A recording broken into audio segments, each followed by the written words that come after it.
Él es pastor de la Iglesia Bíblica Cristiana de Cali, allá en Colombia. Este es el tercer año que Dios en su gracia nos permite tenerlo.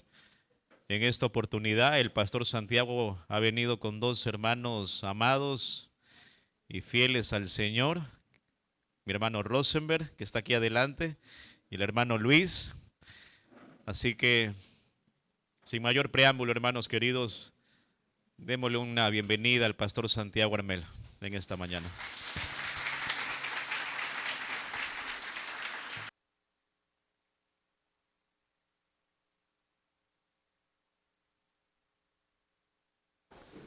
Probando, sonido, perfecto. Muy bien, hermanos. Pues un gozo estar con ustedes. Gracias por toda la amabilidad, el amor que siempre nos muestran. El año pasado tuve la oportunidad de venir con mi familia, con Santi y con mi esposa Juliana. Y Santi, cuando visitamos otro país, pues él trata de aprender el idioma y todo eso, y cuando llegó aquí a Perú, pues estaba hablando con los hermanos, normal, con los otros niños, y cuando volvimos a Colombia, nos dijo: yo no solo hablo inglés y español, sino que descubrí que también hablo peruano. Porque todos me entendían, papá. Y él dice, bueno, como hemos ido a otros países donde no hablamos el idioma, él llegó acá y acá sí le entendían, entonces también habla peruano. Tal vez es porque aprendió a decir buenazo y pues ahí fue como fue aprendiendo el peruano. Yo creo que yo también parece que manejo un poco el peruano, así que eso está bien. Hermanos, vamos a estar en Santiago capítulo 4, el versículo 1.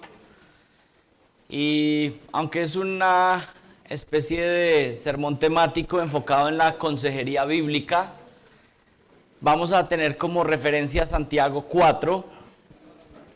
Pero antes de ir a Santiago 4 vamos a leer Mateo 18. Pero para que tengan de referencia esos dos pasajes, Mateo 18 y Santiago 4, y vamos a contestar una pregunta. Y la pregunta que vamos a contestar esta mañana, que yo creo que es útil para absolutamente todos los que estamos aquí sentados. No creo que haya ni una sola persona que no aplique este mensaje. Y la pregunta que vamos a contestar esta mañana es: ¿cómo resolver conflictos bíblicamente?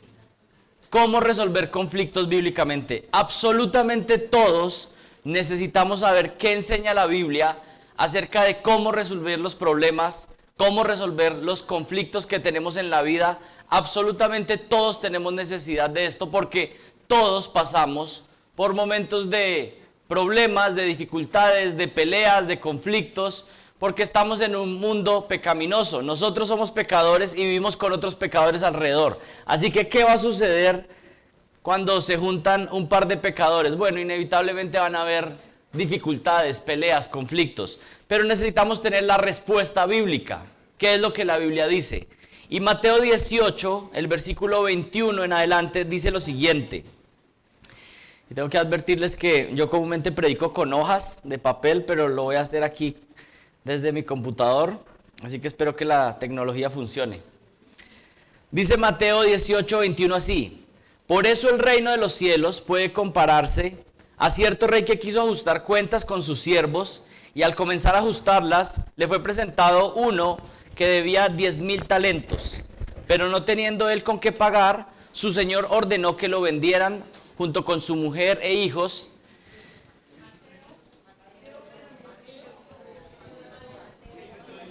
A ver.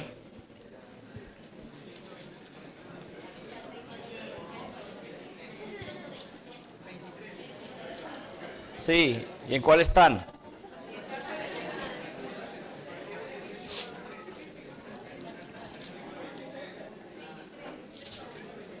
Dieciocho, 23. Muy bien. Por eso el reino de los cielos puede compararse a cierto rey que quiso ajustar cuentas con sus siervos. Versículo 24, ¿sí estábamos ahí? Y al comenzar a ajustarlas, le fue presentado uno que le debía 10,000 talentos. Pero no teniendo él con qué pagar, su señor ordenó que lo vendieran junto con su mujer e hijos y todo cuanto poseía, y así pagara la deuda. Entonces el siervo cayó postrado ante él diciendo: ten paciencia conmigo y todo te lo pagaré. Y el señor de aquel siervo tuvo compasión y lo soltó y le perdonó la deuda.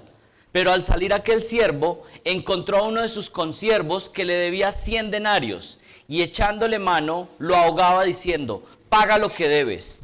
Entonces su consiervo, cayendo a sus pies, le suplicaba diciendo: ten paciencia conmigo y te pagaré. Sin embargo, él no quiso, sino que fue y lo echó en la cárcel hasta que pagara lo que debía. Así que cuando vieron sus consiervos lo que había pasado, se entristecieron mucho y fueron y contaron a su señor todo lo que había sucedido. Entonces llamándolo, su señor le dijo: siervo malvado, te perdoné toda aquella deuda porque me suplicaste. ¿No deberías tú también haberte compadecido de tu consiervo, así como yo me compadecí de ti? Y enfurecido su señor lo entregó a los verdugos hasta que pagara todo lo que debía. Así también mi Padre Celestial hará con vosotros, si no perdonáis de corazón cada uno a su hermano. Y todos conocemos esta parábola que está retratando la verdad espiritual de que nosotros hemos recibido un perdón gigante de parte de Dios. Nuestra deuda realmente es impagable. Podríamos pasar toda la eternidad y nuestra deuda por nuestros pecados delante de un Dios santo sería completamente impagable. Pero hemos sido perdonados completamente, de pura gracia. Y ahora lo que está ilustrando esta parábola es que, así como nosotros hemos recibido un perdón gigante, cuando otras personas nos ofenden, hacen algo en contra nuestra, pues nosotros también estamos llamados a perdonar. Lo que nos hacen a nosotros es sumamente inferior en comparación a lo que nosotros hemos hecho en contra de Dios. Él nos ha perdonado muchísimo y nosotros estamos llamados también a perdonar. Ese sería el resumen de esa parábola. Pero podríamos resumir este pensamiento de la siguiente manera. Y preste mucha atención. Si el cristiano dice ser la persona que más gracia ha recibido en este mundo, entonces el cristiano tiene que ser la persona que más gracia muestra a los demás. Si usted dice que ha recibido mucha gracia de parte de Dios, sus pecados han sido perdonados abundantemente por pura gracia, entonces eso se tiene que manifestar en la manera en cómo nosotros resolvemos los conflictos con otras personas. Yo he recibido mucha gracia de parte de Dios, así que yo también tengo que mostrar muchísima gracia hacia los demás. Y les pido que me acompañen en oración para que Dios nos ayude en esta mañana a comprender su palabra. Padre, te doy gracias por la gracia abundante que tú nos has mostrado perdonando nuestros pecados. Te pedimos, Señor, que nos des la capacidad de ser imitadores tuyos. Y la mejor manera de imitarte, Señor, es perdonando a otros, porque eso es lo que tú has hecho con nosotros. Padre, si nosotros hemos recibido tanta gracia de tu parte, permítenos también dar gracia a otros que nos ofenden. Te pido, Señor, que nos ayudes porque necesitamos la capacitación de tu Espíritu para poder resolver los conflictos, las peleas, las dificultades en nuestra vida, pero queremos imitarte, queremos ser seguidores tuyos, Señor. Y te pido que por favor nos dirijas en esta mañana y que tu palabra cumpla el efecto para la cual tú la quieres enviar en este día. Te pido esto en el nombre de Jesucristo. Así que vamos a contestar a la pregunta: ¿cómo resolver conflictos bíblicamente? Y vamos a estar ahí unos minutos en Santiago capítulo 4, versículo 1. Y miren lo que dice este versículo en Santiago 4:1. Dice: ¿de dónde vienen las guerras y los pleitos entre vosotros? ¿De dónde vienen las guerras y los pleitos entre vosotros? ¿No es de vuestras pasiones las cuales combaten en vuestros miembros? Y aquí Santiago está formulando una pregunta que todos en algún momento nos hemos hecho. ¿Por qué hay problemas? ¿Por qué hay guerras? ¿Por qué hay conflictos? ¿Por qué hay naciones que se destruyen unas a otras en guerras? ¿Por qué personas discuten y pelean en las calles cuando van manejando? ¿Por qué dos hermanos se pelean dentro de la familia o padres e hijos tienen discusiones fuertes en sus casas? ¿Por qué un matrimonio tiene confrontaciones que parece que no se pueden resolver? Parece que están peleando por las mismas cosas una y otra vez. Porque hay peleas interminables aún en la iglesia del Señor Jesucristo. Esa es la pregunta que está planteando Santiago. ¿De dónde vienen las guerras? ¿De dónde vienen los conflictos? ¿Cuál es la raíz? Y Santiago contesta esta pregunta claramente. Describe exactamente cuál es la raíz de los problemas, de las guerras, de los conflictos. ¿Cuál es la respuesta? Pues está enfatizando que las guerras principalmente en este mundo no son a causa del petróleo, por los partidos políticos. Las personas no se pelean en las calles principalmente porque hay mucho tráfico. El conflicto familiar tiene raíces más profundas que simplemente problemas de comunicación. Lo que Santiago está contestando es que la raíz de todo conflicto está dentro del corazón humano. Cuando tenemos un problema, cuando tenemos un conflicto, una pelea, una guerra, siempre se está buscando el culpable fuera, a las situaciones exteriores, otras personas alrededor. Pero realmente lo que Santiago dice es, el conflicto, las guerras suceden porque tenemos corazones malvados, egoístas, que están dispuestos a pelear y acabar con el que se cruce, si no se cumple mis deseos. Esa realmente es la explicación de dónde viene toda guerra y todo conflicto. La raíz del conflicto está en el corazón humano. No es por lo externo.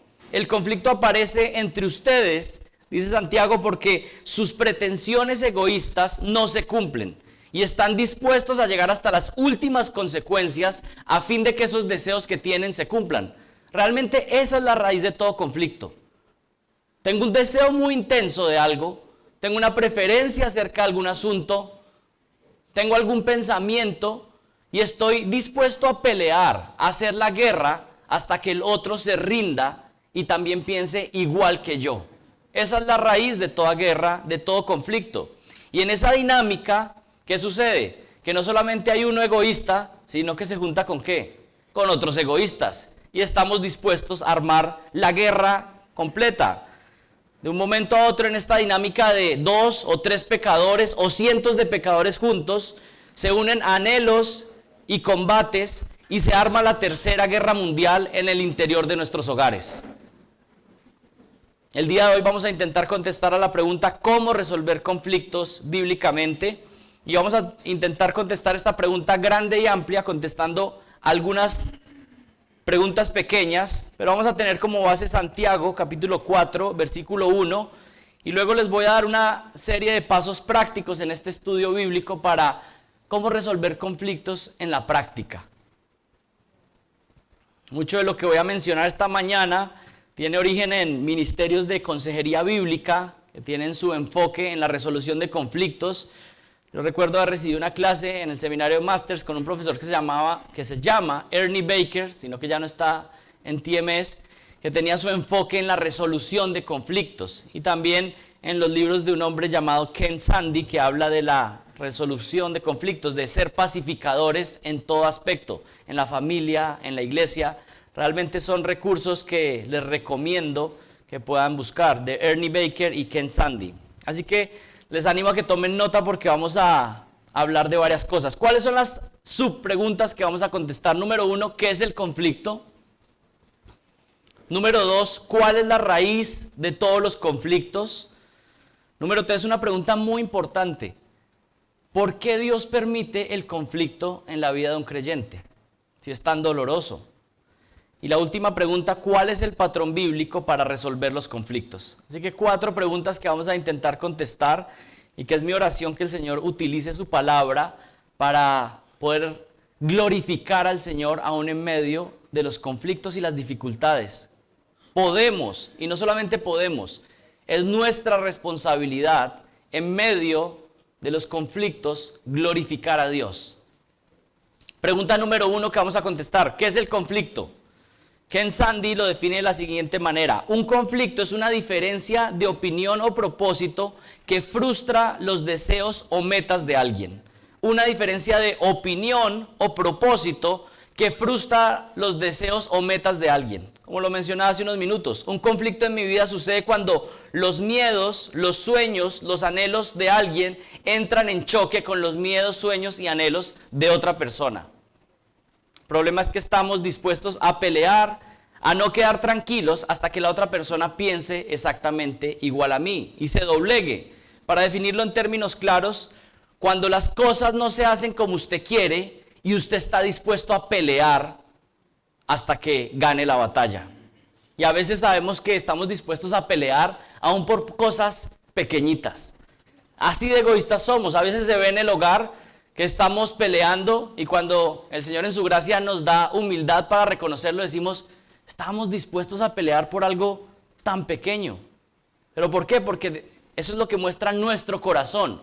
Lo que hay de fondo es que realmente nosotros queremos ser tratados como si nosotros fuéramos Dios y que las demás personas se dobleguen a lo que nosotros decimos, pensamos, queremos, que se haga nuestra voluntad y que otras personas nos adoren. Realmente no lo decimos de esa manera, pero es de la manera como nos comportamos cuando estamos buscando la guerra y los conflictos. Que otros se dobleguen, porque si no estoy dispuesto a castigarte de alguna manera. Santiago 4:1 dice, ¿de dónde vienen las guerras y los conflictos? O también se puede hablar de pleitos. Y ese primer término que aparece ahí, guerras, viene del griego polemos, y podemos sacar una conclusión ahí. Tal vez usted no conoce griego, igual que yo tampoco, pero tiene un término que podemos relacionar. De ahí viene el término polémicas, ¿sí? Controversias, discusiones, peleas. Pero comúnmente cuando se utiliza este término de guerras, se está hablando de peleas de tipo militar. Era como se utilizaba el término en aquella época. Y Santiago no está hablando literalmente de guerras armadas en este caso, pero lo que está queriendo decir es, está utilizando una hipérbole, por decirlo de alguna manera. Miren, las peleas entre las personas, entre seres que se aman, terminan convirtiéndose en algo similar a una guerra, a un conflicto bélico, militar. Literalmente parece una guerra al interior de una iglesia, al interior de una familia, al interior de una relación cercana. Parece una guerra. Es una guerra. Conflictos entre hermanos se asemejan a un combate armado. Y aquí Santiago analiza las peleas entre hermanos en la iglesia y pregunta, ¿de dónde viene este conflicto en tu vida que se ha convertido en una guerra completa donde estás dispuesto a despedazar a todo aquel que se atraviese? Es lo que está diciendo Santiago. Y yo creo que la mayoría hemos experimentado lo doloroso y destructivo de problemas entre personas cercanas.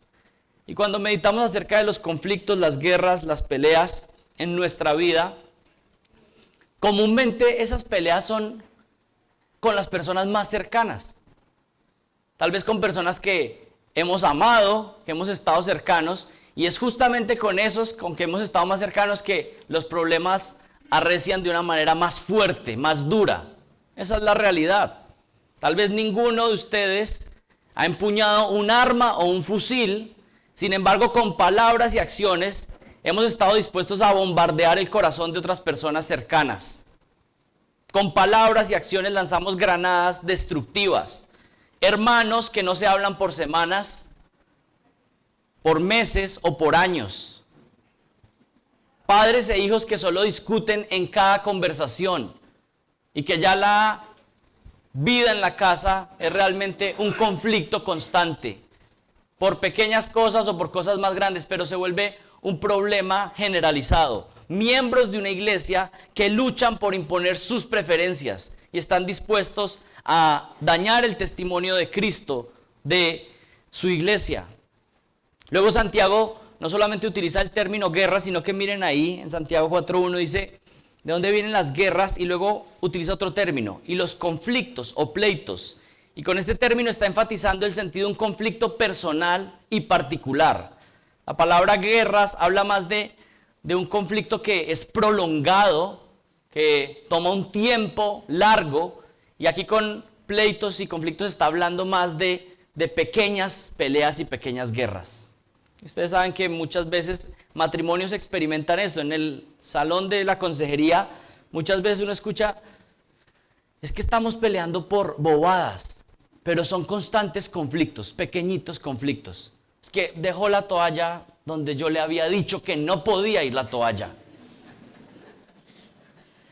Puso la crema de dientes como no era. Y puede parecer algo chistoso, pero muchos problemas en muchos matrimonios que están gobernados por el egoísmo son pequeños conflictos, pequeñas peleitas constantemente que por supuesto van minando y dañando el matrimonio.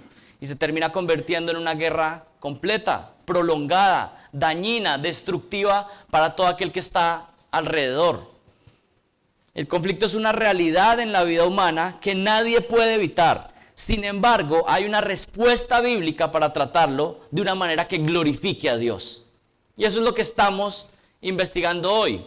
El día de hoy no les voy a decir cómo evitar el conflicto, sino que les voy a decir cómo debe comportarse un cristiano en medio de los conflictos que ya van a aparecer en nuestra vida. Es inevitable que aparezcan dificultades, controversias, problemas, pero sí hay una forma de cómo glorificar a Dios en medio de esos conflictos, de esos problemas. El cristiano es la persona que más gracia ha recibido, entonces el cristiano debe ser la persona que más gracia muestra a la hora de resolver los conflictos. Jesús en el Sermón del Monte lo dijo de la siguiente manera: bienaventurados los pacificadores, porque ellos serán llamados hijos de Dios. Si algo que nos tiene que caracterizar como hijos de Dios es que somos pacificadores. No somos personas que estamos echando más gasolina al conflicto, sino que somos los que buscamos que haya paz. Paz en las relaciones que nosotros tenemos, pero también paz entre otras personas que pueden estar en conflicto alrededor nuestro. Bienaventurados los pacificadores, porque ellos serán llamados hijos de Dios. Jesucristo y su evangelio no solamente nos traen salvación y una promesa de vida eterna, sino que el evangelio tiene un enfoque no solamente en la eternidad, sino también en esta vida que estamos viviendo en este momento. Y ese evangelio se refleja en que nosotros debemos ser pacificadores. Así como Cristo hizo la paz con nosotros, Él mismo buscó la reconciliación, Él mismo resolvió el conflicto que nosotros teníamos con Él porque éramos sus enemigos. Nosotros estamos llamados a imitar a Jesucristo y ser pacificadores y buscar la resolución del conflicto, del problema. Ahora una pregunta aquí: ¿es siempre malo el conflicto? ¿Siempre es inadecuado? En 1 Corintios 11, 18 dice: pues en primer lugar oigo que cuando os reunís como iglesia hay divisiones entre vosotros, y en parte lo creo, porque es necesario que entre vosotros haya bandos, a fin de que se manifieste entre vosotros los que son aprobados. Este es un pasaje que algunos pueden decir: wow, ¿qué es lo que está diciendo Pablo aquí? Es bueno que haya bandos entre ustedes. Bueno, lo que Pablo está diciendo aquí es que hay un momento donde el conflicto es válido, adecuado, hablando de divisiones, y es para dividir entre la verdad y el error. Estamos llamados a luchar una batalla cuando la batalla es por la palabra de Dios, por la verdad de Dios. Por supuesto que ahí es bueno que haya división entre aquellos que están en la mentira y aquellos que están defendiendo la verdad de Dios. Varios apóstoles hablan de esto, de que estamos en una batalla espiritual. Así que hay ciertos momentos donde la batalla es necesaria. Pero aquí no estamos hablando particularmente de esta batalla, sino de los problemas en general que tenemos por el egoísmo. Así que ya contestamos la primera pregunta de ¿qué son los conflictos? Ahora pasemos a la segunda pregunta: ¿cuál es la raíz de los conflictos? Miren Santiago capítulo 4, versículo 1. ¿De dónde vienen las guerras y los conflictos entre vosotros? Y luego viene con la respuesta, que lo hace a través de una pregunta retórica. ¿No vienen de vuestras pasiones que combaten en vuestros miembros? ¿De dónde vienen los problemas? ¿De dónde vienen los conflictos? Y contesta diciendo: ¿acaso no vienen de sus pasiones pecaminosas? Bueno, la respuesta es afirmativa. Es implícita. La respuesta es sí.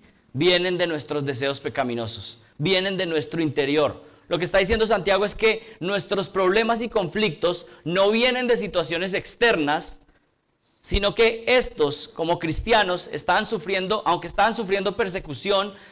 Santiago les dice: miren, los problemas que hay no son por lo que está pasando afuera, por la persecución, por la presión que ustedes están experimentando, sino que los problemas que ustedes experimentan es por lo que hay en su propio corazón. Es lo que hay en el interior. De allí es de donde surgen todas las cosas malas. Lo que está afuera no contamina al hombre, sino lo que sale del corazón del hombre es lo que nos contamina. El conflicto tiene raíces profundas en nuestros corazones. Y aquí miren los términos que utiliza. no viene de vuestras pasiones. Y aquí, las veces que menciono el griego, no es para sonar más inteligente, sino porque realmente son palabras que podemos identificar con nuestro idioma en español. Y la palabra pasiones es la palabra hedonón, y nosotros conocemos el término hedonista, ¿sí? ¿Y quién es un hedonista? Es una persona que tiene una tendencia a cumplir los deseos de manera inmediata. Es gobernado por sus propios deseos, por sus propias pasiones, pero tiene un énfasis, y esto es muy interesante. No solamente tiene deseos particulares que le gobiernan, sino que tiene un deseo de cumplirlos inmediatamente. Que si tengo este deseo, se tiene que cumplir ahora, ya mismo. Y si no, estoy dispuesto a pelear. Alguien que vive para satisfacer sus deseos a como dé lugar, para vivir por el placer momentáneo. Un comentarista bíblico lo describe así: la causa verdadera de los conflictos entre estos cristianos radicaba en el incontenible deseo de autosatisfacerse y del apetito que tenían de amarse a sí mismos. Esta es la raíz de todo problema. ¿De dónde vienen los conflictos entonces? Provienen de un corazón que reemplaza la adoración a Dios y empieza a adorar los deseos propios. Está dispuesto a pelear. Una pasión en la vida se puede convertir en un ídolo en el corazón y luego estamos dispuestos a tener reacciones pecaminosas. Muchos de los conflictos se dan por deseos pecaminosos de parte y parte que entran en choque los unos con los otros y no estamos dispuestos a dar nuestro brazo a torcer.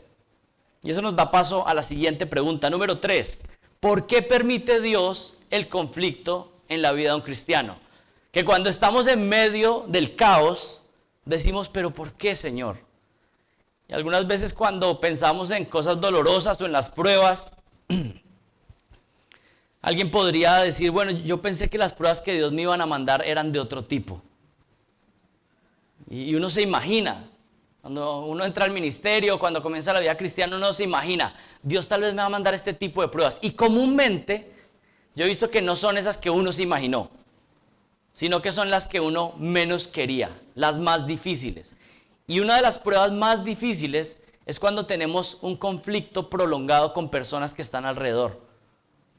Es posible que ustedes acá están sentados y llevan por años teniendo un conflicto con algún familiar y es sumamente doloroso.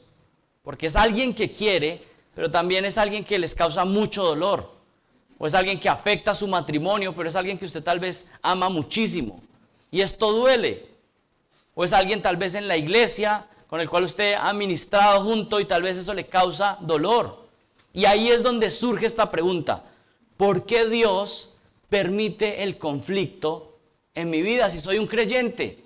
Si estoy tratando de glorificarle, si esta familia está tratando de agradarle, si esta iglesia está tratando de hacer las cosas bien, ¿por qué aparece el conflicto?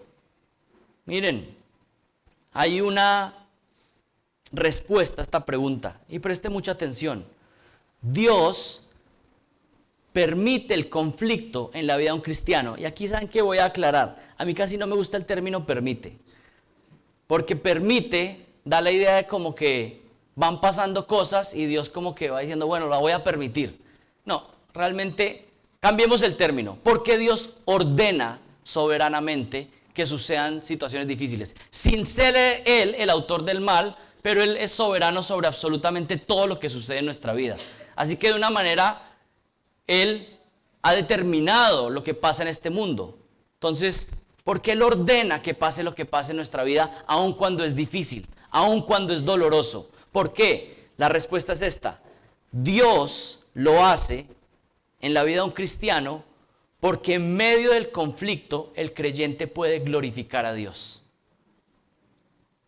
¿Cuál está el punto acá? Que si tú estás pasando por una situación compleja o difícil en un conflicto, seguramente lo que Dios está haciendo es que está probando tu fe para ver tú cómo vas a reaccionar en medio de esa dificultad, en medio de ese conflicto. Para ver si tu fe sale probada, sale refinada, para ver si lo que decías creer realmente era lo que creías.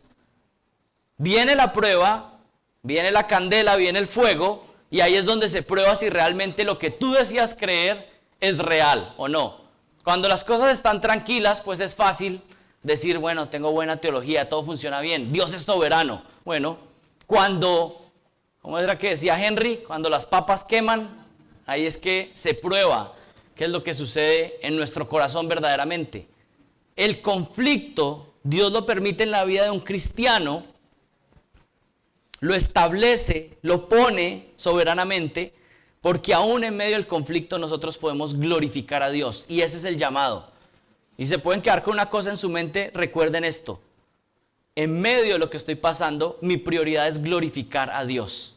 Sea lo que esté sucediendo. Esa va a ser mi meta. Con cada reacción, con cada palabra, con cada conversación, el punto es voy a glorificar a Dios. Esa es la meta. No puedes evitar los conflictos, pero tú sí puedes evitar pecar en medio del conflicto. Puedes glorificar a Dios en medio del problema. Está siendo probado. Entonces, actúa de la manera correcta. Varias formas en cómo una persona puede glorificar a Dios en medio del conflicto. Una lista. Número 1, confiando en Dios en medio del problema. Confía en Dios. No te desanimes, no pierdas la esperanza en el Señor. Confía en Dios en medio del problema. A veces cuando hay conflictos que se prolongan por años, uno puede tener la tentación de perder la esperanza.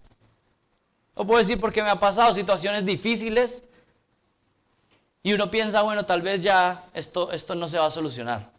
Pero necesitamos confiar en el Señor, que Él puede intervenir.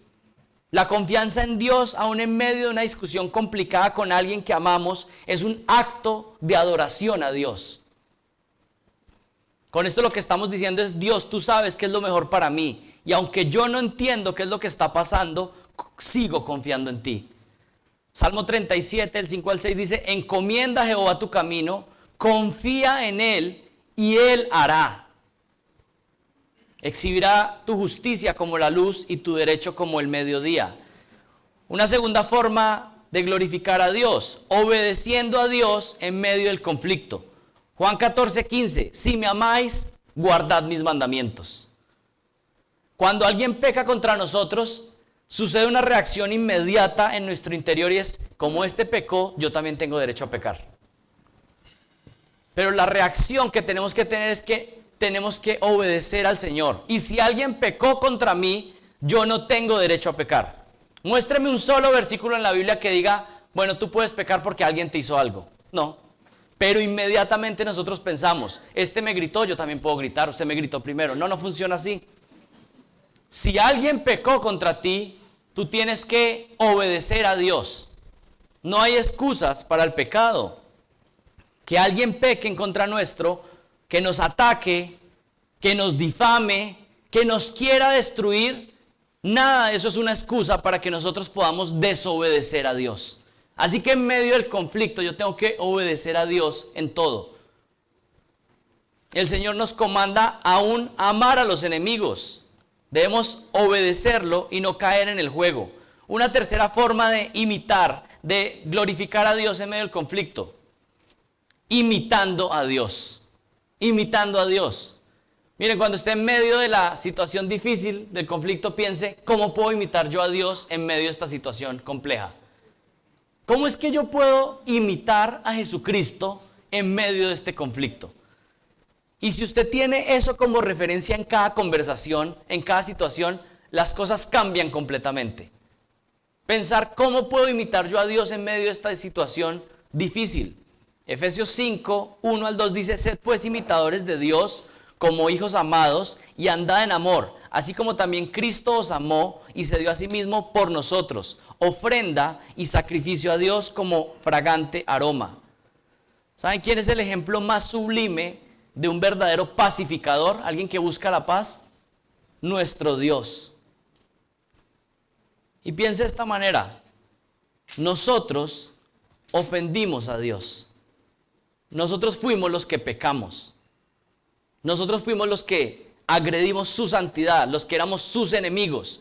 Dios realmente solo nos ha dado cosas buenas, siempre. Pero nosotros hemos ido en contra de Él. Y ahora piense de esta manera. ¿Qué es lo que hizo Dios? Él fue el que tomó la iniciativa en buscar la reconciliación. Nosotros pecamos contra Él y Él es el que toma la iniciativa en venir y buscar la reconciliación.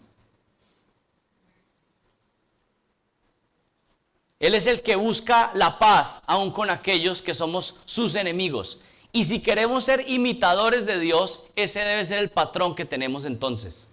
Otras personas me han ofendido, yo, que soy el ofendido, yo voy a ser el que busca la reconciliación. Yo voy a ser el que busca la paz. Esa es la manera de imitar a Dios. Resolver nuestros conflictos demanda de nosotros una actitud humilde. Buscar la reconciliación es la forma más elevada de imitar a nuestro Padre Celestial. Otra forma de glorificar a Dios en medio del conflicto, sirviendo a los demás. Gálatas 5:13. Porque vosotros, hermanos, a libertad fuiste llamados, solamente que no uséis la libertad como ocasión para la carne, sino servíos por amor los unos a los otros. ¿Alguien te ha hecho daño en la iglesia, en tu familia? Piensa de qué manera puedes servir a esa persona. ¿Cómo puedes mostrarle amor, gracia? Estamos llamados a vencer el mal haciendo el bien. ¿Y qué es? Esto es lo que surge naturalmente en nuestro corazón.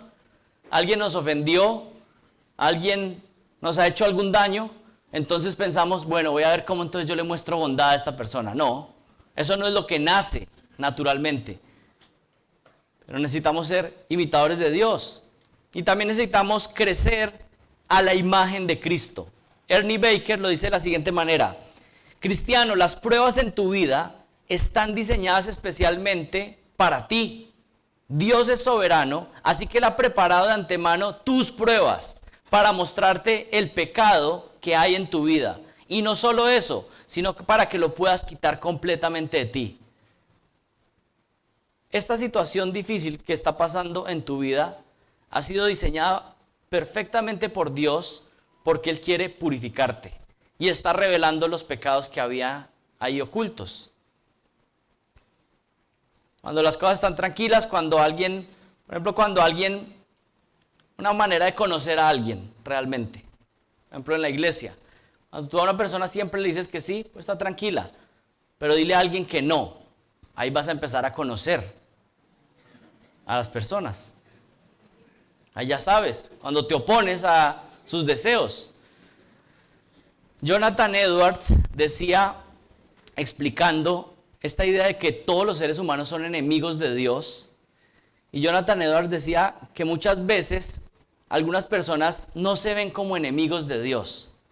Y esto sucede porque Dios tal vez no les está estorbando en su vida, sino que están tranquilos haciendo lo que quieren. Pero toda persona va a manifestar su enemistad contra Dios estando fuera de Cristo si Dios llega a estorbarle en algo sus deseos pecaminosos. Ahí tú vas a ver que alguien se convierte en enemigo de Dios. Lo refleja, ya lo era. Bueno, necesitamos nosotros crecer hacia la imagen de Jesucristo y saber que Él está santificándonos y que todas las pruebas, los conflictos, lo que están haciendo es revelar lo que hay en el corazón y que podamos ser refinados. Y tal vez nos damos cuenta cuando viene un problema, una pelea, bueno, estos pecados estaban ahí, sino que ahora están siendo expuestos. Los conflictos muchas veces sacan lo peor de nosotros, pero es una oportunidad para arrepentirnos, pedir perdón y crecer en santificación hacia la imagen de nuestro Señor Jesucristo. Y miren, con todo esto yo quiero decirles que hay esperanza en medio del conflicto. A veces uno está desanimado, triste, pensando que no hay solución, pero sí hay esperanza. Quisiera que tuvieran ánimo en medio de situaciones que cada uno puede estar pasando. La pregunta es, para ustedes, revisando los conflictos que tienen o han tenido, la pregunta es, ¿el enfoque que ustedes han tenido en los conflictos ha sido un deseo intenso de glorificar a Dios? Lamentablemente la respuesta es que no pensábamos de esa manera comúnmente, pero eso es lo que Dios quiere de nosotros. Que le glorifiquemos, que seamos imitadores de Él, que obedezcamos en medio de la dificultad. Y vamos a terminar con la última pregunta, que son los pasos prácticos. ¿Cómo se ve la resolución de conflictos? Contestemos a la última pregunta. ¿Cuál es el patrón bíblico para resolver conflictos? ¿Cuál es el patrón bíblico para resolver conflictos? Una vez que ya has contestado la pregunta de cómo en medio del conflicto puedo traer gloria a Dios, ahora pasemos a observar unos pasos prácticos. No solamente están en un solo versículo, sino que son una serie de principios que yo les animo a los que están tomando nota, pues que alisten la mano para que escriban más rápido.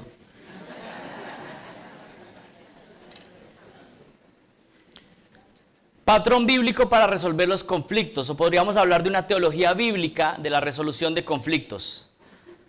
Número 1, abandona las respuestas pecaminosas al conflicto. Abandona las respuestas pecaminosas al conflicto.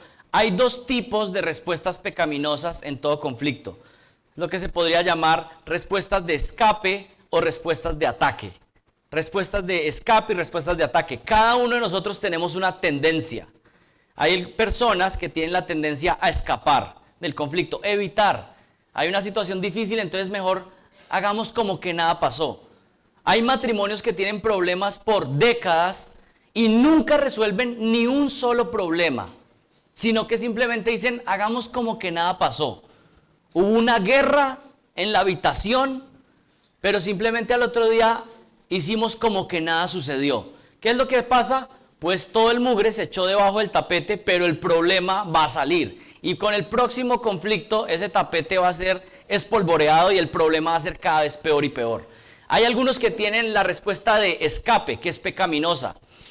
Y esa respuesta de escape puede tener varios niveles. Personas que prefieren evitar hablar, que no quieren confrontar nunca a nadie. Personas que quieren abandonar una relación, decir yo más bien me salgo de esa relación completamente, yo escapo de esa situación y ya más bien no vuelvo a contactar a esa persona. Pueden haber reacciones de escape tan terribles de personas que llegan a pensar en el suicidio. O sea, yo quiero escapar de esta situación completamente, quiero escapar completamente de este mundo, ¿sí? Y es, por decirlo de alguna manera, grados de esta reacción de escape. Pero hay otro tipo de respuesta pecaminosa, que es la respuesta de ataque. Personas que entonces tienen un afán por confrontar todo y lo van haciendo de manera pecaminosa. No solamente confrontan, sino que confrontan con gritos, con peleas. Algunos pueden llegar a los golpes o alguien puede llegar a asesinar a otro. Y miren que es una escala que va de un lado a otra. Dos respuestas pecaminosas en medio del conflicto. Lo primero que tenemos que hacer es escapar de las respuestas pecaminosas. Ni escapar, ni tener respuestas de ataque. No se trata de negar el conflicto, no se trata de decir que nada está pasando, sino que se trata de hablar con la verdad, pero de una manera paciente, amorosa. Y las respuestas de ataque, bueno, como ya lo mencioné, atacar verbalmente o físicamente, o aún cristianos que no resuelven sus situaciones de manera adecuada entre ellos y van en contra del mandato de 1 Corintios 6 y llevan a otros hermanos a juicio delante de los gentiles, tratando de resolver sus cosas internas, trayendo descrédito al evangelio. Ese puede ser un problema y la Biblia advierte acerca de esto. Y con esto quiero hacer una aclaración: a menos que haya un delito mayor donde alguien esté actuando como un incrédulo, pues ahí no estamos hablando de hacer una denuncia dentro de la iglesia, sino que estamos hablando de denunciar a alguien que actúa como un incrédulo. Y bueno, ahí ya no se aplica esto. Como les dije, llegar al punto de golpear a alguien o el asesinato. Puede parecer algo fuerte, pero sabemos que en las relaciones de este mundo, pues hasta allá pueden llegar los conflictos. En medio de estas dos categorías pecaminosas que les planteo de respuestas, hay varias formas de glorificar al Señor, de hacerlo correctamente. ¿Cuál es la forma correcta? Bueno, la primera puede ser simplemente pasa por alto. Si no estás seguro de que algo es pecado, que es algo tal vez de preferencia, entonces pasa por alto. Hay personas que también se quieren convertir en el cuarto miembro de la Trinidad en la iglesia y quieren el policía de la iglesia y quieren como, bueno, yo soy aquí, mi don espiritual es ser el policía de la iglesia, y quieren confrontar cada pecado, cada problema, y están metidos en todo problema que hay. Esa no es la tarea. Muchas veces simplemente hay que pasar por alto. No estoy hablando de pasar por alto el pecado, pero simplemente hay cosas de preferencia en el matrimonio, en las relaciones. Y no todos estamos llamados a algunos jóvenes que recién se casan y han recibido instrucción bíblica y entonces dicen, no, es que vamos a confrontar cada cosita y eso se arman una historia con cada situación. Bueno, hay que pasar por alto situaciones que no son pecaminosas. Otra respuesta correcta, si alguno es espiritual, entonces, y ya tomaste la decisión de que sí hay que acercarse a alguien para resolver algo, entonces hazlo con una actitud de humildad. Gálatas 6:1, hermanos, aun si alguno es sorprendido en alguna falta, vosotros que sois espirituales, restauradlo en un espíritu de mansedumbre, mirándote a ti mismo, no sea que tú también estés tentado. Una opción es pasar por alto, pero si ya notas que es algo que necesitas hablar con alguien, entonces ve con humildad, con mansedumbre, no con prepotencia, sino con una actitud humilde, diciendo como, mira, creo que necesitamos hablar de esta situación. Busca la reconciliación con la otra persona, acércate individualmente a hablar con esa persona con la cual hay un conflicto. Negocia. ¿Cómo podemos ya llegar a un acuerdo en esta situación? Si vas a resolver el conflicto, trata de quitar el egoísmo y dice, bueno, ¿cómo soy yo capaz de también mediar en esto? Y decir como, voy a poner de mi parte para que haya una negociación, una situación que podamos llegar a un acuerdo en esta diferencia que hay. Tal vez es posible que algunos necesiten un creyente maduro que les acompañe en esa conversación. Una persona externa que pueda ser alguien que ayude a mediar, a ponerse de acuerdo. Y miren, todo esto tiene que ser para glorificar al Señor. La prioridad es que el Señor sea glorificado. Y por supuesto hay un paso final. Y miren que mencioné muchos pasos antes. Pero también hay algo que hace parte de la resolución de conflictos y es entrar en un proceso de disciplina eclesiástico, como aparece en Mateo 18, del 15 al 17. Dice, por tanto, si tu hermano peca contra ti, ve y repréndele estando tú y él solos, y si te oyere, has ganado a tu hermano. Una pausa aquí. Si tú vas y le dices a un hermano que está pecando, y ese hermano se arrepiente y dice, perdón, hasta ahí llega el punto. Ya, has ganado a tu hermano. Si el hermano escuchó, se arrepintió, confesó su pecado, entonces has ganado al hermano. Hasta ahí llega, ¿sí? Luego continúa diciendo, versículo 16, mas si no te oyere, es decir, sigue hostil, aferrado a su pecado, toma aún contigo a 1 o 2, para que en boca de 2 o 3 testigos conste toda palabra. Si no los oyere a ellos, dilo a la iglesia, y si no los oyere a la iglesia, tenlo por gentil y publicano. Bueno, el proceso de disciplina. En este momento en Cali, el hermano Benjamín Beurín que está dando un mensaje sobre la disciplina eclesiástica. Lo pueden escuchar luego para expandir este punto. Otro punto, también en cuanto a las respuestas correctas o cómo resolver los conflictos bíblicamente. Saca la viga de tu propio ojo antes de querer corregir a tu hermano. Saca la viga de tu propio ojo antes de corregir a tu hermano. Mateo 7:3. ¿Y por qué miras la paja que está en el ojo de tu hermano y no echas de ver la viga que está en tu propio ojo?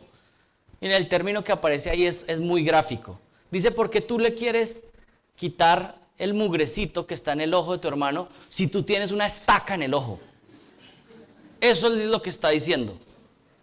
Porque a veces estamos bien interesados en, es que tengo que limpiar ese mugrecito que tiene el hermano. Pero no te has dado cuenta que tú tienes un palo atravesado en el ojo, que ni siquiera te deja ver bien. ¿Por qué miras la paja que está en el ojo de tu hermano y no echas de ver la viga que está en tu propio ojo? ¿O cómo dirás a tu hermano, déjame sacar la paja de tu ojo, he aquí la viga en el ojo tuyo? Hipócrita, saca primero la viga de tu propio ojo y entonces verás bien para sacar la paja del ojo de tu hermano. Y mira cómo termina el pasaje, no está diciendo simplemente evita hablar, sino que dice primero revísate. Y muchas veces cuando queremos ir a confrontar a alguien, nos damos cuenta que nosotros mismos hemos fallado de la misma forma. Muchas veces cuando disciplino a Santi y le digo como, ¿por qué haces eso? Y después digo como, porque es igual a mí. Y terminamos, yo le digo, oremos para que el Señor nos ayude. Muchas veces, así como sabes que oremos, que el Señor nos ayude. Otro punto, restaura con amor. restaura al otro con amor. Si vas a entrar en una resolución de conflicto, deja de pensar en tus propios deseos y busca el bienestar del otro. Niégate a ti mismo y busca la reconciliación. Estamos llamados a restaurar con amor. Que todo esté bañado con amor. Las palabras, las conversaciones, los escritos, las interacciones, que estén bañadas por amor. Y voy a terminar dándoles 2 instrucciones. Cómo se pide perdón y cómo perdonar. Y con esto terminamos. Pero esto es muy importante porque yo veo que muchas personas en el mundo obviamente no saben, pero aún dentro de la iglesia cristiana, las personas no saben cómo pedir perdón. Y no saben cómo perdonar. Así que primero, ¿cómo se pide perdón de manera adecuada? ¿Cómo se pide perdón de manera adecuada? Primero, habla. Cuando usted ha ofendido a alguien, se va a acercar y le va a pedir perdón. Entonces, hable de todas las personas involucradas con claridad. No hable de manera ambigua, sino que diga, estoy pidiendo perdón por esto, donde están estas personas involucradas, y sea claro. Hable claramente. A veces alguien pide perdón, pero no se sabe por qué estaba pidiendo perdón. Evite palabras como las siguientes: si esto te ofendió, te pido perdón. ¿Y por qué esto es tan importante? Porque cuando usted está diciendo, si esto te ofendió, te pido perdón, ¿qué está diciendo? Yo no hice nada malo, pero si usted es tan problemático, pues te pido perdón. Esa no es una manera de pedir perdón.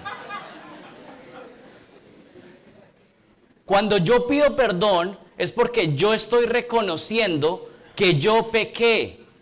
Entonces no es si te ofendió, sino que porque te ofendí, te pido perdón. Porque pedir perdón realmente es una transacción donde yo estoy diciendo, mira, soy deudor porque yo he cometido un pecado contra ti y te estoy pidiendo perdón por esto específicamente que sucedió.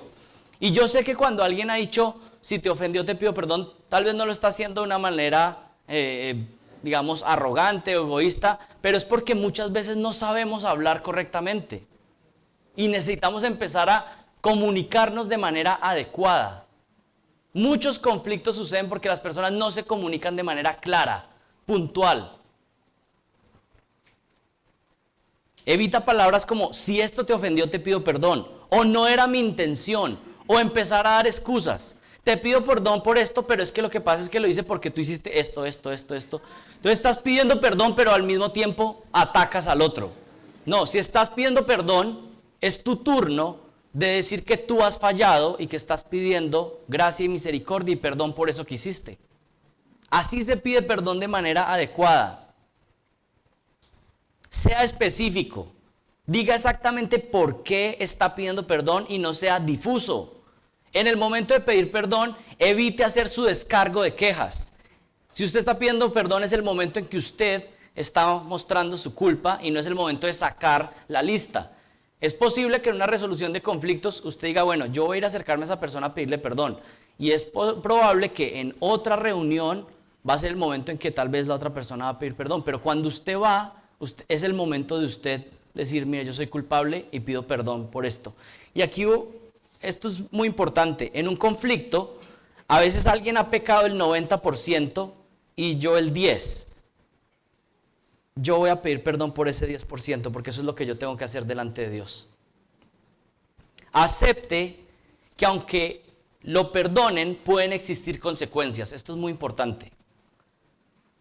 Tú pides perdón y puede que te perdonen, pero aún pueden haber consecuencias. Por ejemplo, un esposo que adulteró y pide perdón y su esposa lo perdona, pero pueden haber ciertas consecuencias. Ella necesita en cierta medida retomar la confianza. Entonces hay algunos hombres, van, adulteran, luego la esposa les dice como, o quiere revisar su celular o mirar, estar segura porque necesita retomar la confianza que tú has perdido. Pero ¿saben qué pasa? El que realmente está arrepentido está dispuesto a sufrir ciertas consecuencias que trae su pecado. Es más, una muestra de no arrepentimiento es que alguien no quiere asumir que hay consecuencias por lo que hizo. Pero si alguien está arrepentido y dice, ¿sabes qué? Te pido perdón y estoy dispuesto a recobrar la confianza en esta relación que se ha dañado. Por mi culpa, porque yo hice algo que estuvo mal. y diga esto claramente: ¿me perdonas? Porque a veces vamos a pedir perdón y no decimos esto. ¿Me puede perdonar? Por esto que hice, ¿usted me puede perdonar?